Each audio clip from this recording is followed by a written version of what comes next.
ہر قسم کے مجرب اور پرتاثیر وظائف کے لیے اذکار آمین چینل کو سبسکرائب کریں اور اگر ویڈیو اچھی لگے تو لائک اور شیئر کریں۔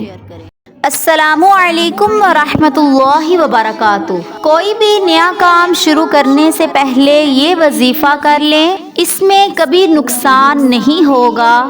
جب بھی انسان کسی نئے کام میں داخل ہوتا ہے، گھر ہے، دکان ہے یا کوئی بھی چیز ہے، تو یہ آیت اگر پڑھ لیں تو اللہ تعالیٰ دنیا کی زندگی میں کبھی اس سے یہ چیز سلب نہیں کرے گا۔ لوگوں سے گھر چھین لیے جاتے ہیں، کاروبار یا کوئی بھی چیز جو اس کے پاس آئے اور وہ اس آیت کریمہ کو پڑھ لے تو اللہ تعالیٰ اس کو مضبوطی سے اس کا اختیار عطا فرما دیتے ہیں اور اس چیز کو اس کے لیے برکت والا بنا دیتے ہیں۔ سورۃ کہف اس کی بہت زیادہ فضیلت ہے۔ اللہ تعالیٰ نے اس سورت کے شروع میں لفظ الحمدللہ استعمال کیا ہے۔ حسن بصری رحمۃ اللہ علیہ فرماتے ہیں، اللہ کو سب سے زیادہ پسند اللہ کی تعریف ہے۔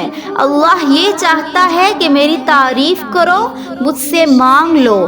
اللہ سے مانگنا چاہتے ہو تو پہلے اللہ کی تعریف کرو۔ جس کا قرآن پاک سے تعلق جڑ جاتا ہے اس کا عقیدہ کوئی نہیں خراب کر سکتا، اور جو لوگ قرآن سے ہٹ جاتے ہیں ان کو جو جدھر چاہے ہوا کا جھونکا ادھر لے جائے ادھر لے جائے۔ تو اس لیے آپ اللہ کی تعریف کر کے اللہ سے مانگیں اور قرآن پر، نبی پر، اللہ پر یقین مضبوط رکھیں اور پھر مانگیں۔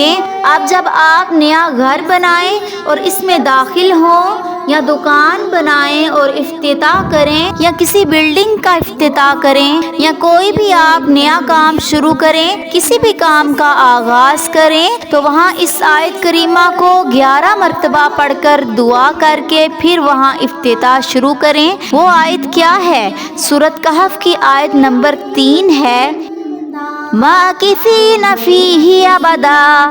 اللہ تعالیٰ آپ کو دنیا کی زندگی میں وہاں سے نکالے گا نہیں، نقصان میں آپ کو اللہ نہیں ڈالے گا، وہ آپ کے لیے نحوست والا نہیں بنائے گا۔ اگر آپ سے کوئی چیز چھین لی جائے تو آپ وہ نعمت دوبارہ حاصل کرنے کے لیے اس کو 100 مرتبہ پڑھیں اور 21 دن پڑھ کر دعا کریں، اللہ تعالیٰ آپ کو وہ نعمت واپس عطا فرمائیں گے۔